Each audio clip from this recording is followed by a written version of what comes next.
Fundada em 1993, iniciou as suas atividades com foco exclusivo na comercialização de revestimentos.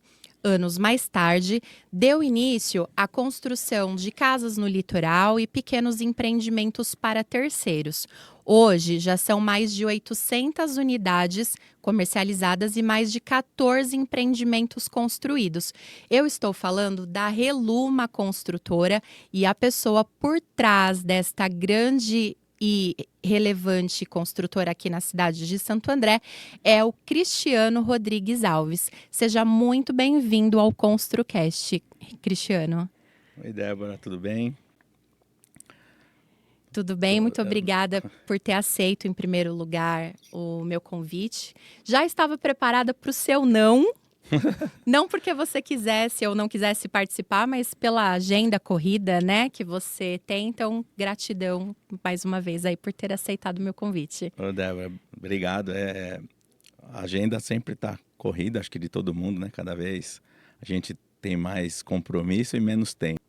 Além disso, eu sou mais restrito a aparecer, né? Você sabe que eu estou há bastante tempo no mercado, mas eu sou uma das pessoas que não gosta de ficar muito na evidência, estou mais nos bastidores, né? Então, é isso aí. Mas hoje a gente sai dos bastidores para contar um pouquinho a história, né, a trajetória e contar quem é que está por trás da Reluma. Então, a primeira pergunta que eu quero te fazer é: quem é o Cristiano? O Cristiano é um andreense, né? Já de família que tem pais nascidos aqui, né? Avós, acho que como muitos já são vieram do interior, né? De fora do país. Mas eu já nasci aqui, meus pais nasceram aqui. Sou um andreense puxa-saco da cidade, né? Tanto que os empreendimentos nossos hoje estão sempre aqui, né?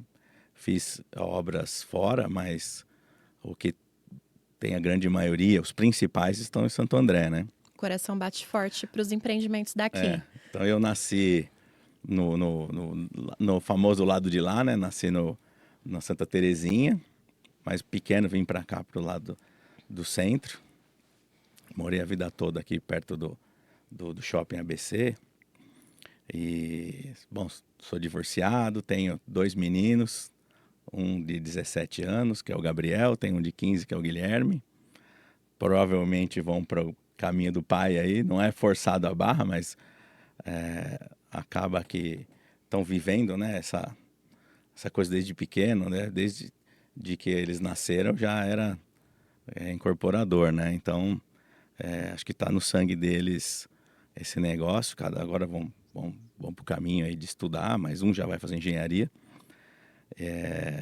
Eu sou, no meu tempo vago, eu sou ciclista, né? Então eu pedalo bastante.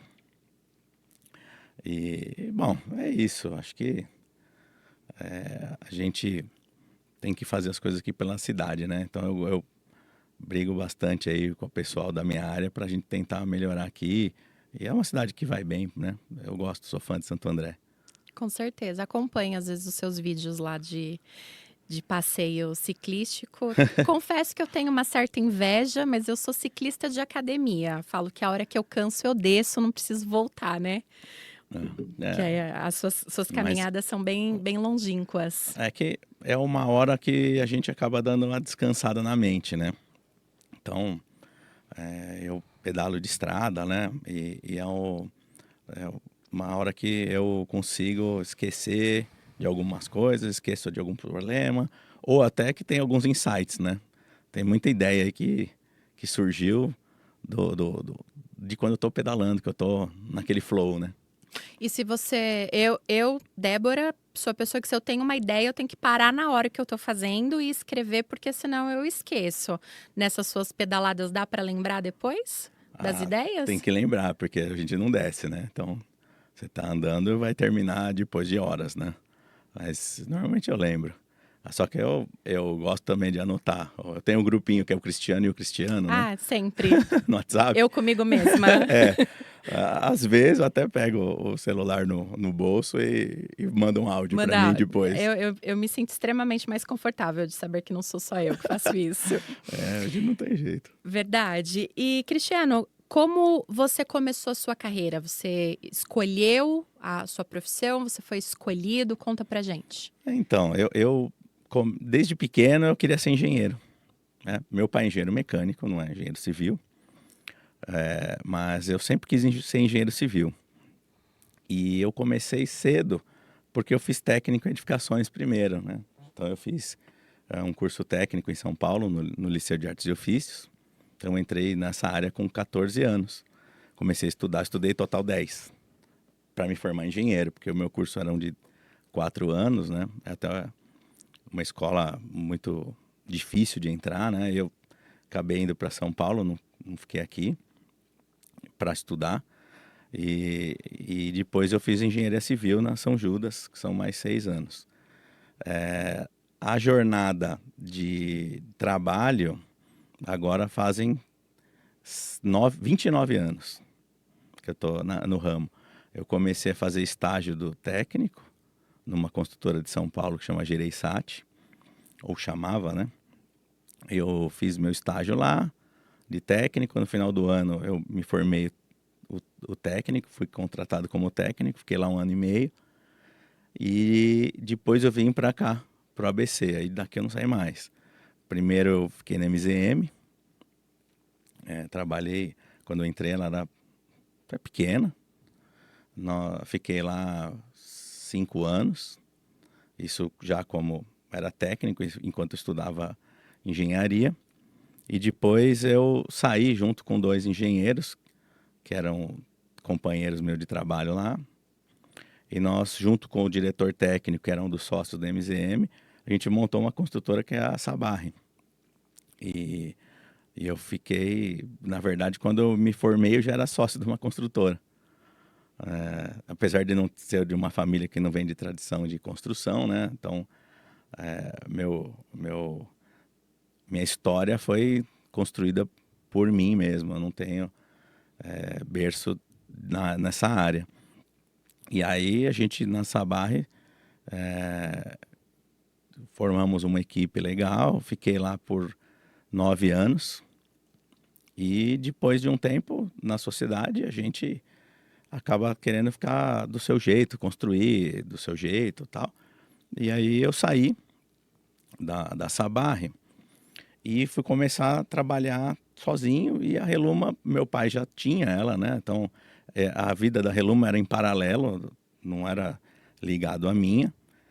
Meus pais, depois que meu pai aposentou, ele, na área de engenharia mecânica, que ele era da Pirelli, ele comprou comprou e junto com a Reluma, que tinha 6 meses e tal, era bem no comecinho. Bebezinho.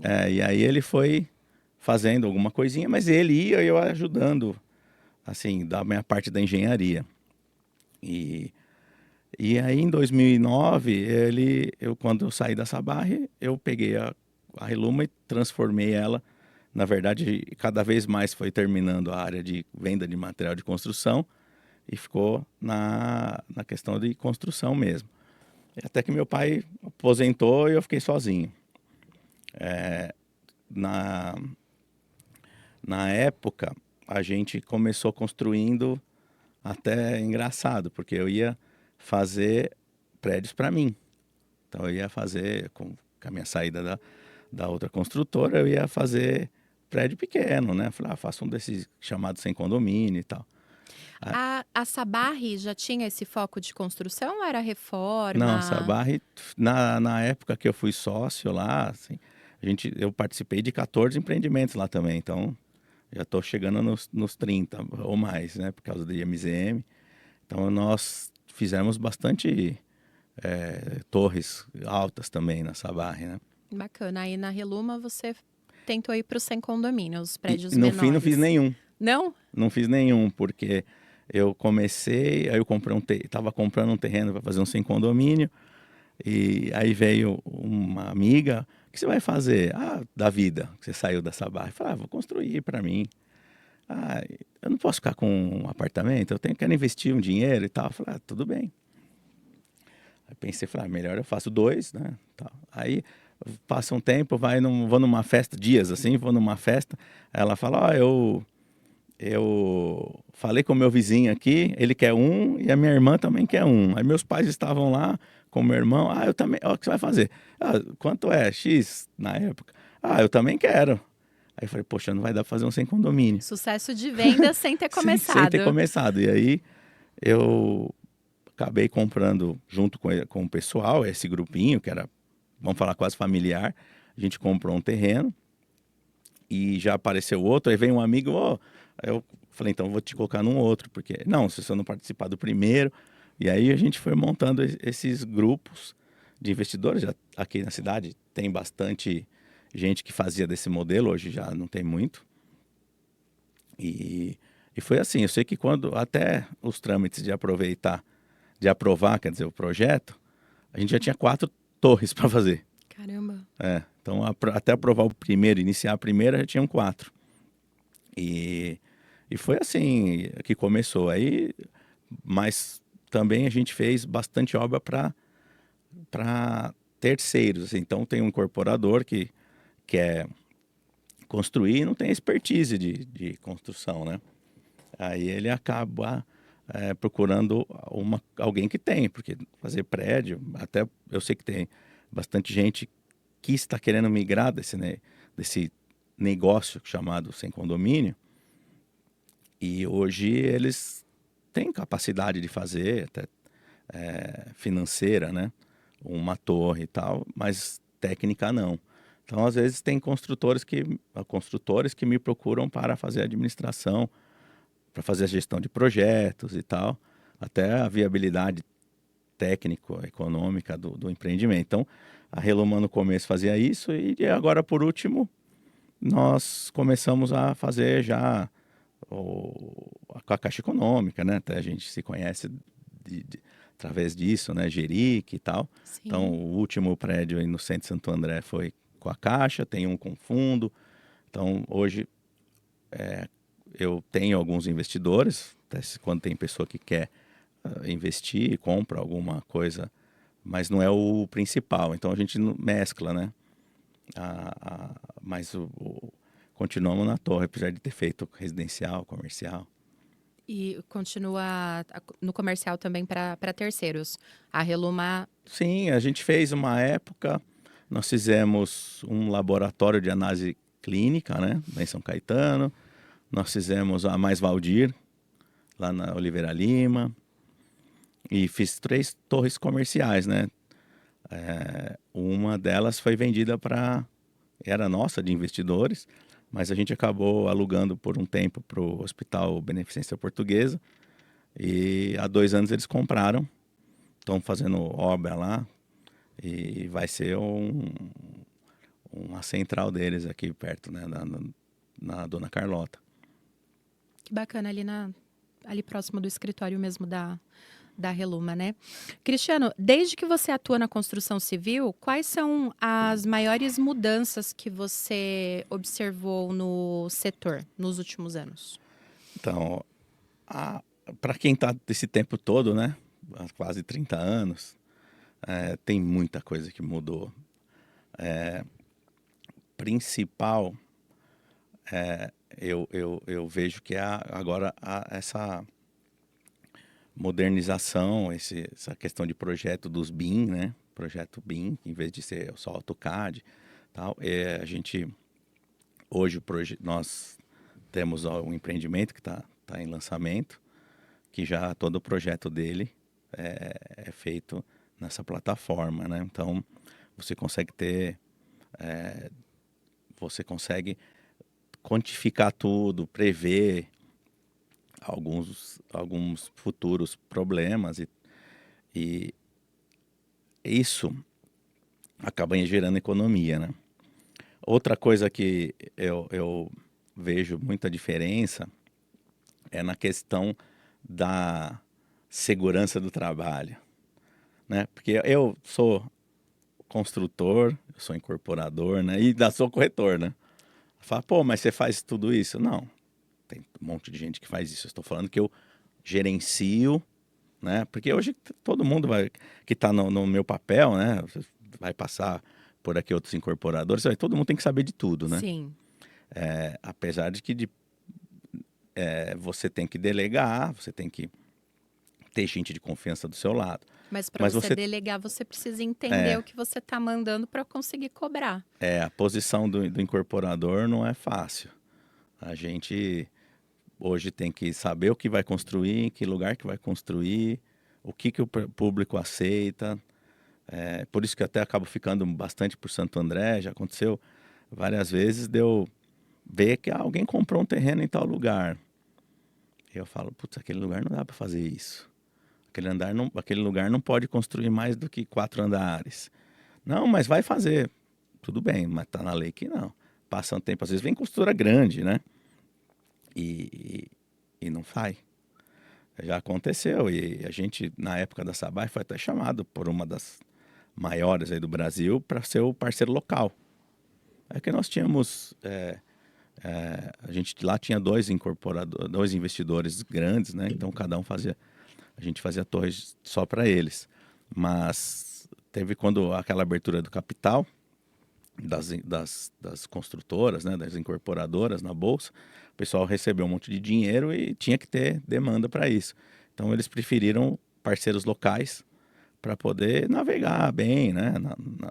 Na região, saber o quê, e já fazer essa Entendo. parte, porque quando eles põem a mão fica um pouquinho mais caro até, inclusive. Para você é mais fácil, já sabe do plano diretor, É, zoneamento. Bem mais é, fácil do que alguém vir de fora e ter que estudar tudo isso. e aí a gente, então, tem que saber um pouquinho de tudo. A questão da parte, falando como Cristiano engenheiro, né, que eu fiquei bastante tempo dessa trajetória, uns 20 anos tomando conta de obra no pé no chão, lá, pé no barro. A segurança do trabalho mudou muito, porque eu peguei época que o guincho era assassino, né? Então hoje já mudou. No começo também a gente que estudou em São Paulo e tem um mercado bem diferente, que você vê que o pessoal vem de fora que sofre, né? A gente do ABC aqui é bairrista, né?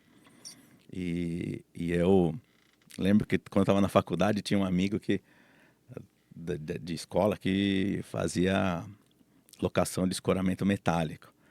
Aí eu falei daqui, né? Tô na MZM e tal, não sei o quê. E aí ele fala, mas o pessoal do ABC é tudo lenhador. Porque usava muita coisa de madeira.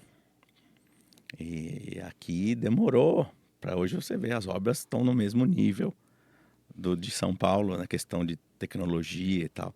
Ainda não temos o preço igual de lá, mas mudou bastante. Já é Então, páreo. então tudo isso que você me pergunta, o que mudou, né? Nós tivemos uma evolução na tecnologia de materiais, nós tivemos essa questão da segurança do trabalho, porque antes era tudo bem pouco fiscalizado. A própria construtora não tinha muito cuidado, né? Hoje tem, né? E também a questão da mão de obra, né? Que essa melhorou, mas ainda a gente, infelizmente, ainda tem pouca formação, pouca capacitação, né?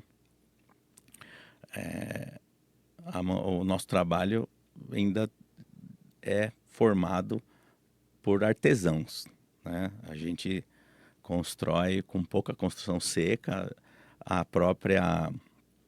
o próprio cliente culturalmente não aceita, né? Se você vê que tem construtoras que usam aí o drywall especificamente para o prédio todo, assim, mas aí o cliente sente aquele incômodo, por mais que seja um sistema desenvolvido fora, o mundo inteiro usa e tudo, mas você faz. Não é questão de custo, às vezes é por agilidade e tal. E o cliente, ou o próprio corretor, né, o próprio que tem o concorrente, vai falar, mas você vai contar lá é drywall. Eu não sei isso, o que vai acontecer no futuro, porque eu acredito que nós não teremos mais mão de obra daqui a uns anos. Porque o filho do pedreiro, filho do carpinteiro, filho do mestre de obra. Ele não vai ser pedreiro, carpinteiro, mestre de obra. Não. Ele está estudando engenharia. Sim. Então, quem vai construir? Quem vai fazer as obras, né? Isso eu até andei conversando com outros engenheiros e amigos e tal. Naturalmente, a construção vai ter que evoluir daqui a uns anos, porque não vai ter quem faça, né? Então, vai ter que ter mais sistemas construtivos, né? Mas você não acha que existe um preconceito contra os métodos construtivos mais inovadores por parte dos próprios construtores, incorporadores e esse preconceito ele surge de uma preferência? Porque, por exemplo, tem vários aí, né? Tem o ECF, tem o Steel Frame, tem vários outros aí. Então, eu, Débora, sou incorporadora e eu prefiro construir com o ECF, por exemplo. E aí o Cristiano fala, o Cristiano não gosta do ECF. Então, pelo fato do Cristiano não gostar, ele fala mal do ECF, então, por questão de preferência. Então, eu sei que hoje é tudo muito novo ainda, né? A Caixa, por exemplo, aceita alguns, desde que tenha norma. Se não tiver norma, tem que ter ali Tem uma outra licença lá que ainda não é norma, mas é caríssimo para você tirar. Outros não são aceitos, né? Acredito que por causa do tempo aí, até das próprias garantias, né? Que precisam ser fornecidas, mas cada um tem uma preferência. E aí o fato de eu não ter preferência por aquele método de construção faz com que eu fale mal. E o cliente que é leigo no assunto e de repente tem o Cristiano como autoridade e não a Débora, vai pensar, se o Cristiano falou que é ruim, é ruim. A Débora, na verdade, é que tem muita gente que não gosta de mudança. Eu não. A gente sempre, na Reluma, fez... nunca arriscou, né? Tanto que nossos prédios estão aí, são prédios diferentes, né? A gente tem prédio que tem muita gente que às vezes fala, putz, eu não sei que é seu, não sabia, tal. Porque a gente faz, não é aquele padrão, né? Sempre tem alguma coisa diferente, a fachada é mais imponente e tal. Para isso, você precisa de inovar. E o que você inova?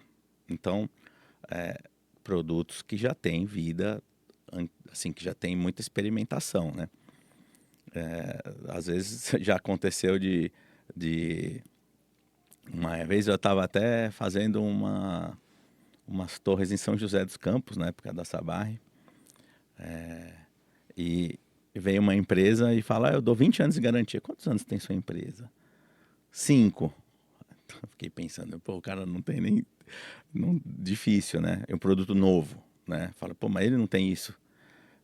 A gente tem um pouco de receio.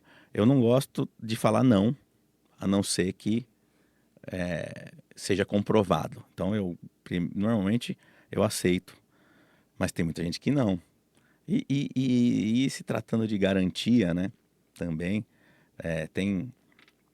você, por exemplo, você pega um prédio de 150 apartamentos, que a gente fez. Se você testar alguma coisa, é complicado, né? Nós já não Reluma, mas eu já vivi isso em outra construtora, de ter um produto lá, um tubo, em vez de ser PVC, era PET. E foi terrível. Então, a gente toma um pouco de cuidado. Mas tem muita gente que não quer inovar. E aí, o que acontece? Não é a questão de ser bom ou não. É questão, acho que, da concorrência. Hoje é muito concorrido. Então, você tem um produto que é totalmente diferente do outro produto, não é igual um carro que você está vendendo um carro tal numa loja e o mesmo carro tal na outra loja. Aqui não, aquele apartamento está num lugar diferente, com planta diferente, com construção diferente.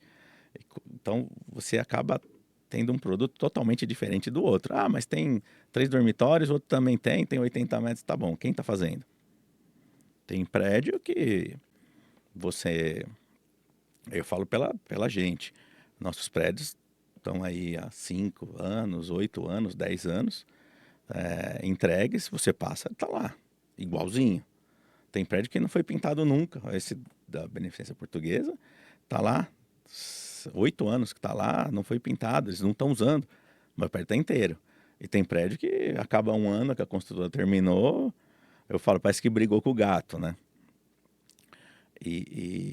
Então você tem esse negócio de cada um que faz, cada um cuida do seu jeito, mas os argumentos de venda que são, às vezes, o corretor, para derrubar, vai falar que aquele sistema não presta. Principalmente se ele não está trabalhando No lugar, o é outro claro, empreendimento, né?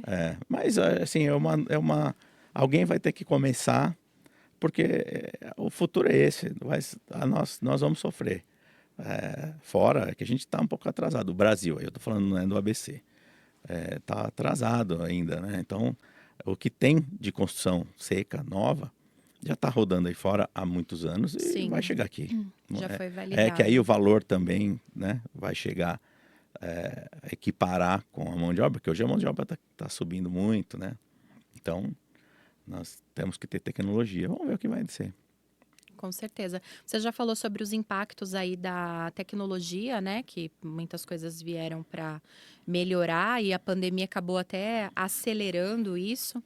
E eu queria te perguntar quais são os maiores desafios hoje da Reluma no mercado da construção civil.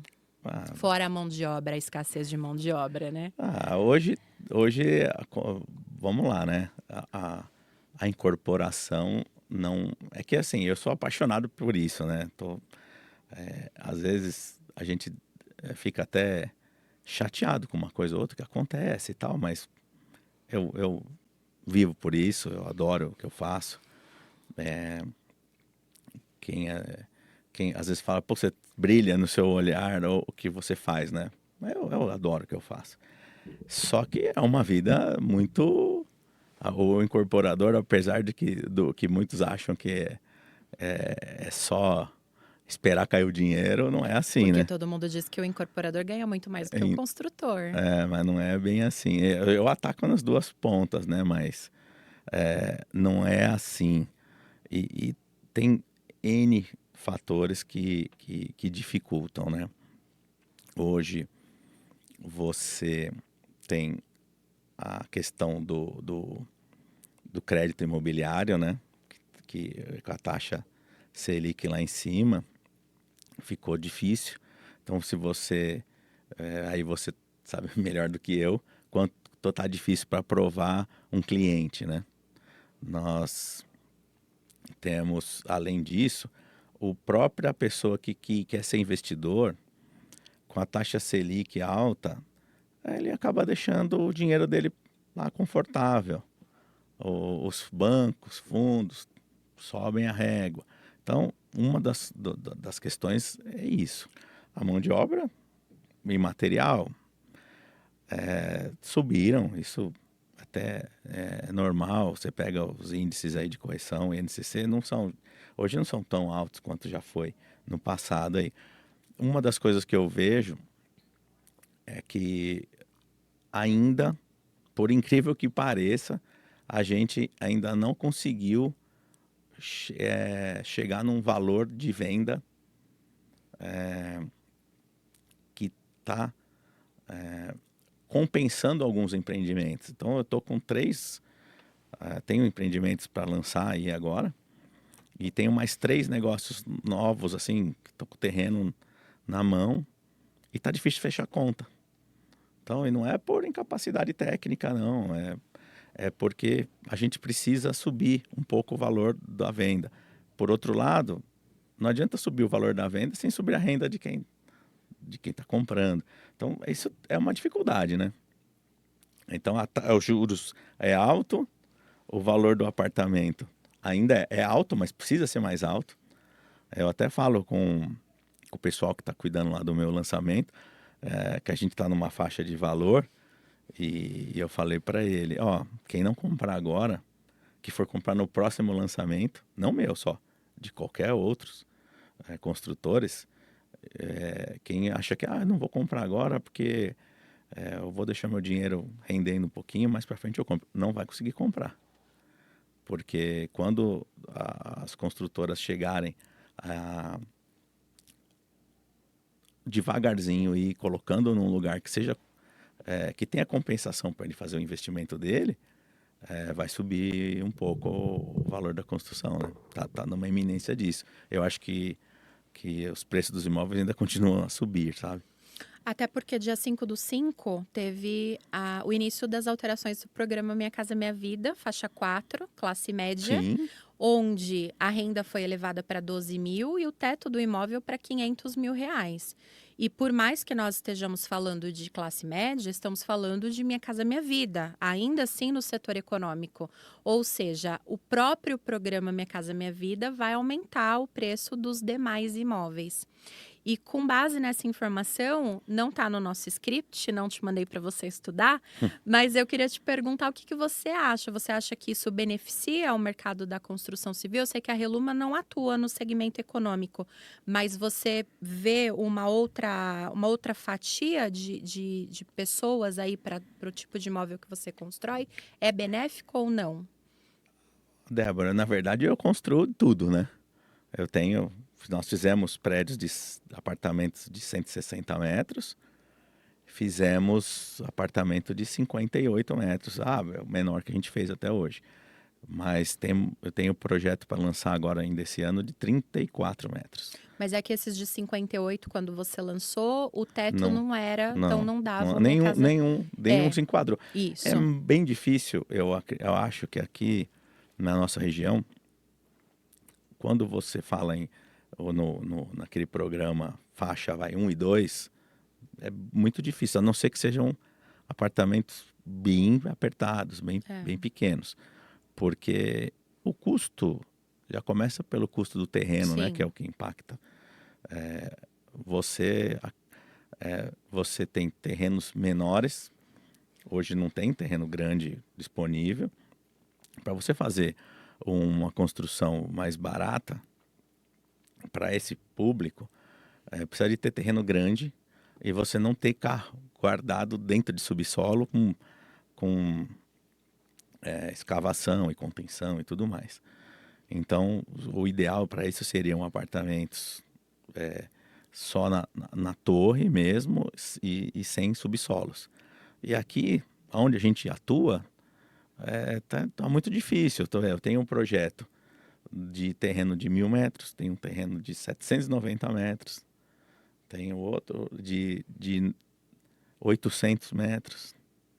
Então, você está usando todos, a gente tem feito. Tem um grande que agora a gente está começando a trabalhar, que o terreno é grande aí na Avenida Dom Pedro, mas normalmente você tem tão pequeno. Aí você tem que fazer um monte de subsolo.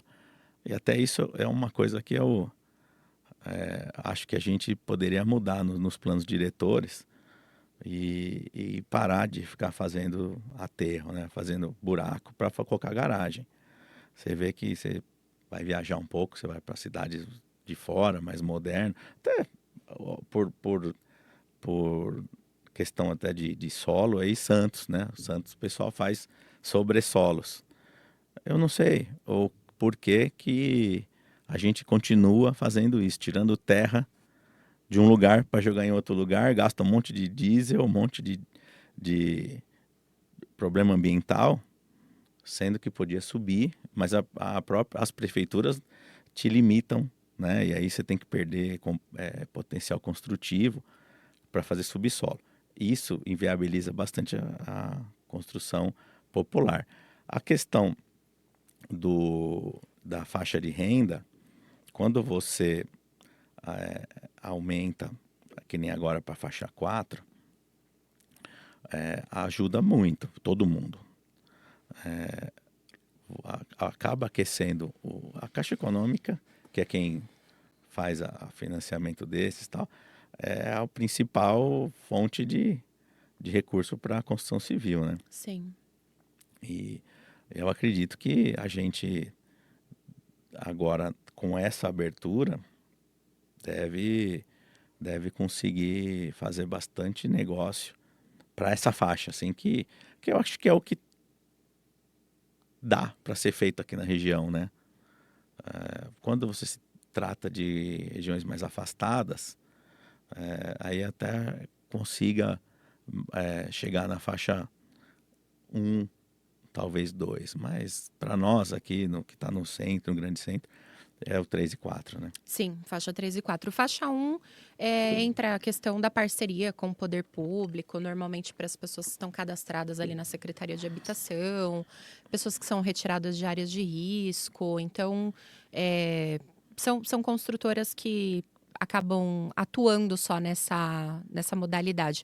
Faixa 2, quando você vai para bairros mais afastados, talvez você consiga renda aí de até 4.700, né? Agora, a faixa 3, que houve o aumento para até 8.600, e o faixa 4, que começou agora também. A taxa de juros é um pouquinho mais alta, mas ainda assim o cliente tem benefício de cartório, a própria construtora mesmo tem benefício de custos ali no cartório de registro pelo enquadramento. Então, eu acredito que veio uma mudança aí para trazer mais pessoas pro leque, né, do programa, apesar da taxa ser diferenciada e a fonte de recurso também ser de outro lugar, né? Não é mais do fundo de garantia, e sim do pré-sal. Cristiano, e você pode compartilhar conosco um projeto que ou foi desafiador ou foi gratificante e o motivo? Eu acho que o que mais marca nós lá na Reluma, né, até corrigindo, porque somos nós, né? A gente tem uma equipe e não sou só eu, né? Sim. Mas é o prédio que é o Style, que é aqui na Travessa Marcelina, quando você desce a Avenida Portugal. Acho que só vê ele, né? Então é um lugar, ele é muito bem posicionado, é um lugar estratégico. Então é uma torre 100, de 90 metros, de 90 salas, são 19 andares, 3 subsolos. E ele foi um desafio, na época que eu fiz o estudo de viabilidade, eu tinha o arquiteto Reginaldo Zanuto e o Leandro, filho dele, e eu passei o que eu queria e eu passei algumas ideias de coisas de fora que eu queria mais ou menos daquele jeito.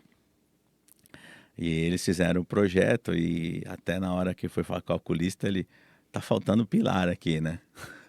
Falei, não, é desse jeito. Então aí eu desci no escritório lá do calculista e falei, ó, nós vamos ter que colocar a estrutura assim, assim. Assim dá? Dá.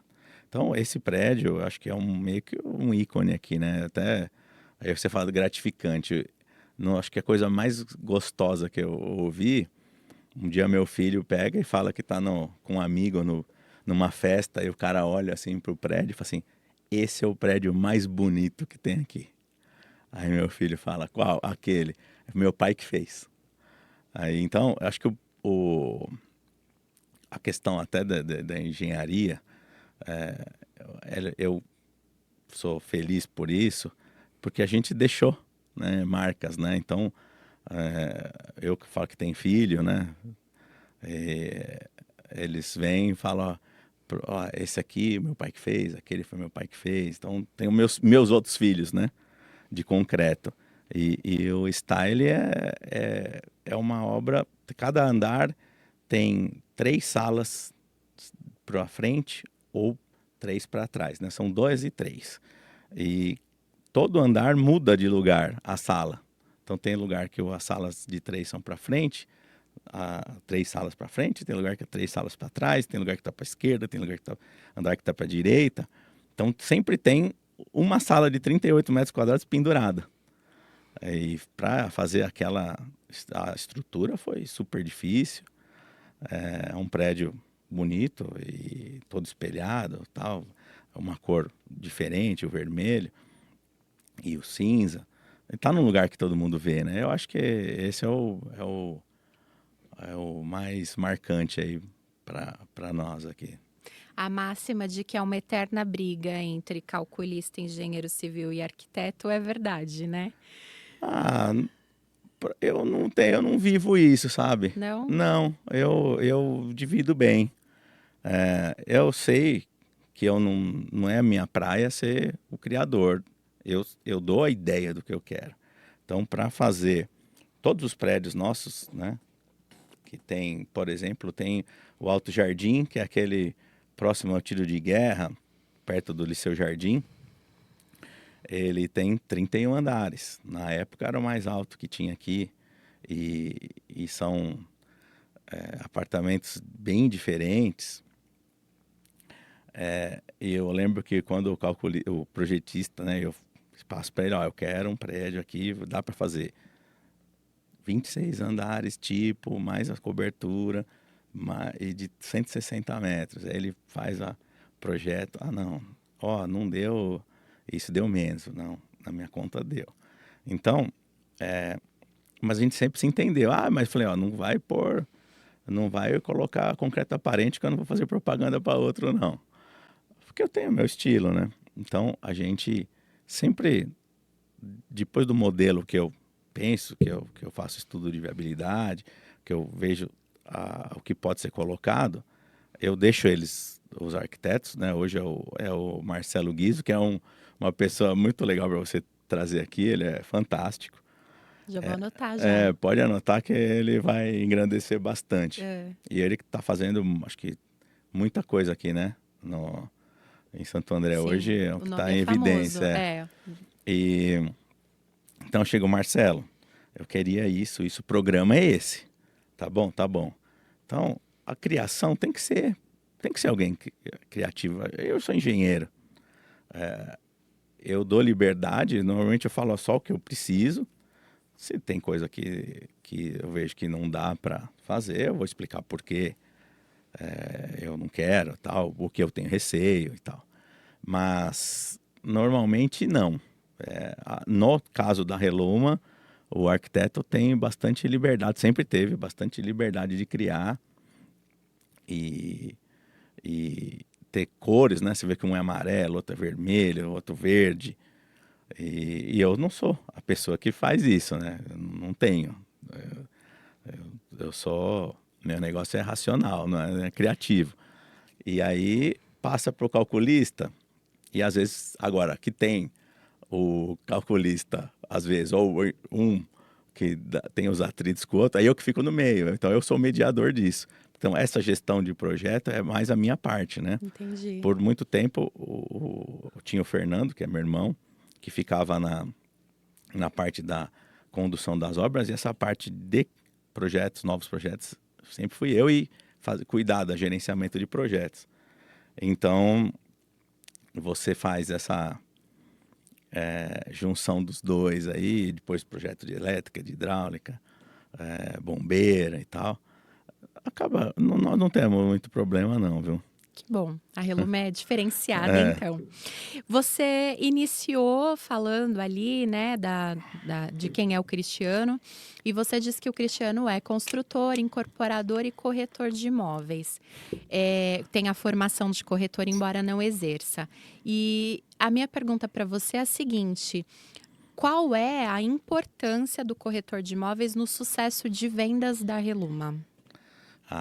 Hoje é muito importante, né? O corretor, você ter sucesso do empreendimento ou não, está muito ligado a esse profissional.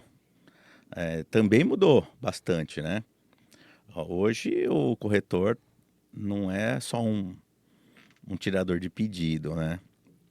Então a gente tem feito treinamentos.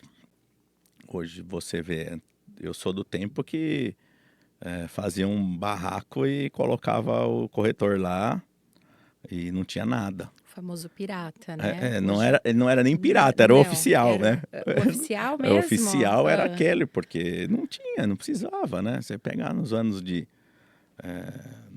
sei lá, 96, 97. Aí eu peguei a época que a Encol quebrou, então era outro mundo. Agora já temos esses estandes maravilhosos, lindo, maquete, todo mundo faz maquete, faz decorado. Hoje o pirata já é de luxo, né? Porque o sala Exato, tem de tudo, tem ar-condicionado, pois é. tem tudo para o corretor de imóveis. E o do corretor, ele tem que ser um especialista. Ele tem que saber o que o produto tem, o que ele tem de diferencial, como o cliente ele tem que ser psicólogo, ele tem que saber orientar o cliente de como fazer a compra. E hoje, pelo menos o pessoal que trabalha para nós, eles não vendem a qualquer custo. Então, eu acho que você vender para quem não está afim de comprar ou que não tem capacidade de comprar é um problema traumático para os dois, né? Então, você perde e o cliente também. E o corretor, que pelo menos os bons, eles fazem uma venda direito, então que vai ser passado. Então, hoje, o trâmite da venda, na maioria das construtoras, ele passa no stand de venda, ele recebe uma imersão lá no projeto, sabe o que tem, ele vai visitar todos os outros, ele vai entrar na internet. Até eu estive outro dia num lançamento de um amigo e tinha um pessoal lá de revista e tal. Que é importante, eu falei, olha, tudo é importante. Porque o cliente, ele pega o papelzinho na rua, que eu não gosto muito, tá? Eu não, papel eu odeio, mas ele sabe que tem o folheto, aí ele vê o cavalete, ele entra no Instagram, ele vê outdoor, ele vê na revista e é capaz dele chegar lá no stand de venda e falar, eu não conheço. Ou já aconteceu de a gente estar há meses trabalhando e quando está desmontando o stand, o cara, nossa, eu moro na rua de cima e não sabia. Então, o corretor tem que estar atento a tudo isso, ele tem que fazer o trabalho dele, né? Hoje ele tem que ser uma empresa. Ele tem que saber se organizar, ele tem que saber fazer as artes dele, tem que saber tratar o cliente dele bem e para isso a gente tem que preparar. Então, o corretor e se você não vende, seu projeto não deslancha. Então hoje o que eu falo, quando você resolveu o seu projeto, que é o seu problema, é o quê? Vendeu. Vender. Depois que você vendeu tudo, só falta construir. Para quem não tem expertise, tá tudo bem. Para nós, quando eu tive sucesso no meu projeto, depois que eu vendi tudo. Ah, mas você não construiu nada ainda. Não, tudo bem. Agora eu já tive sucesso. Porque Agora a eu só vou parte que construir e não, entregar. porque a parte que não depende de você, a parte que depende é mais fácil. Perfeito. E agora eu vou puxar a sardinha para o meu lado, Sim. né? Se tem a importância do corretor, qual que é a importância do correspondente bancário? Então, Débora, o correspondente, Não fala mal que a gente combinou antes, hein? não tem por que falar mal. Além a gente passou aí 152 apartamentos de um prédio aí juntos, né? Né? Mas hoje é aquilo que eu estava falando na pergunta anterior. O cliente é analisado nos modelos padrão, ele só vai ser... A gente já faz uma pré-análise, né, na hora da compra, mas ele vai assinar daqui a 2 anos, 3 anos, né? Sim. E ele pode ter problema durante o percurso. Mas, se a análise é bem feita, é apontado, olha, esse cara aqui está sempre andando no limite, ele vai dar problema. O correspondente tira dá essa passada de régua. Quando é caixa, você já assina agora, fica mais tranquilo. Mas no modelo pelo menos que eu estou hoje, se não tiver alguém confiável e competente para fazer essa análise, eu falo, é ruim para ambas as partes, né? Teve o tempo da pandemia, que teve pré-pandemia até, que teve incorporador que é amigo que falou, eu vendi mesmo apartamento 4 vezes. E não tinha lei de distrato e tal. Hoje temos a lei, mas se você tem a, essa garantia, pelo menos, não que não existe nada 100%, mas de que aquele cliente chega lá na frente, ele vai ser repassado, ele tem... É o melhor do mundo, né? Para todos, né? Sim. E a facilidade que o correspondente tem de manter as duas partes informadas, porque o cliente, ele não é obrigado a fechar com o correspondente. Muitas vezes, quando fala em financiamento, ele pensa no gerente dele, né? Vixe, E aí só ele tem a informação. A equipe comercial ali da construtora fica vendida, porque precisa de informação, tem que buscar com o cliente, porque o gerente do banco não vai passar essa Débora, esse informação, negócio do né? gerente do banco, meus amigos gerentes que me perdoem, mas eu nunca passei um processo de via gerente de banco tranquilo. Eu acho que se você procurar um correspondente bancário, ele tem a facilidade toda, ele tem a expertise, ele sabe o que precisa, porque o gerente, às vezes, ele faz de tudo. Sim, E ele não. É diferente. E a taxa, às vezes a pessoa acha que se ele for no gerente, o gerente vai ser amigo e tudo e vai conseguir uma taxa melhor. No ponto que se ele for num correspondente bancário, ele lá vai ter, porque ele está tratado no atacado. Então, quantas vezes eu já vi, o meu gerente fez tanto. Ou já aconteceu comigo, de eu pegar, aprovar no banco, um negócio que eu fiz para mim, pessoa física. Eu fui lá, aprovei no banco, aí passei para correspondente e falou, não, só aprova seu crédito e deixa comigo. Quando ele avaliou e analisou e fez tudo, a taxa caiu. Agora, quem está acostumado, é o que eu falo, cada macaco no seu galho. Como eu disse, que o arquiteto cuida de projeto, o engenheiro cuida disso, o corretor cuida daquilo o correspondente cuida dessa parte. A gente tem que, não dá, fala, mesmo a gente tendo que saber de tudo, você não vai fazer tudo. Então, todo mundo tem que ser especialista num negócio e quem está na cabeça tem que gerenciar esses especialistas, né?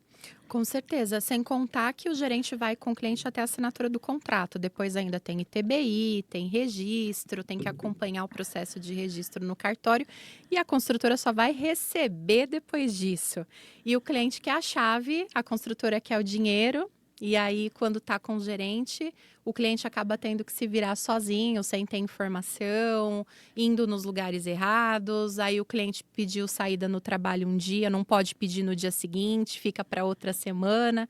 E tempo é dinheiro, literalmente, né? Quando a Já, gente fala de já construção. aconteceu com a gente de pegar cliente, chegar com o papel. Hoje está mais informatizado, né? Mas na época que era formulário, chegar com o formulário e falar com a pessoa que cuida da tratativa de cliente lá na Reluma e trazer o formulário e falar, ó, você preenche para mim? Não dá para a gente fazer isso. Uma que não é a nossa expertise, mas Sim, aí você acaba, às vezes a pessoa de idade, tudo, não, meu gerente falou, preenche. Então, e aí esse processo, se vai para cartório e tem problema, 15 dias, sim, e vai, aí depois, isso não dá para fazer, né? verdade. Eu acho que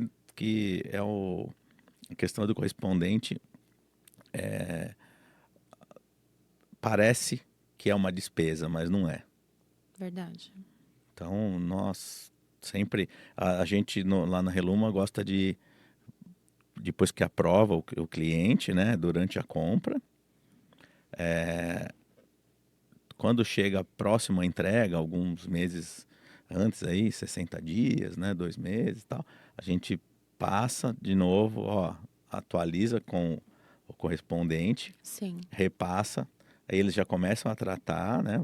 Bom, você sabe, né? A gente já passa para vocês, e eles já vão sendo. Então, quando chega no dia do Habite ou da reunião de condomínio, o cara já está pronto para.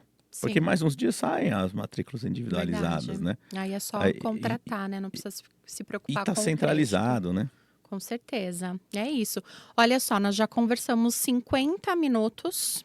Tá vendo? E para a gente avançar aqui para o nosso final, eu queria pedir para você deixar um conselho para quem está começando aí na construção civil e as suas considerações finais. Isso é até difícil, né? Mas são tantas coisas, né? É um processo muito complexo e grande, né? A construção, desde terreno até um apartamento, tem N. E eu vou falar mais da parte de engenheiro, que é a minha formação principal.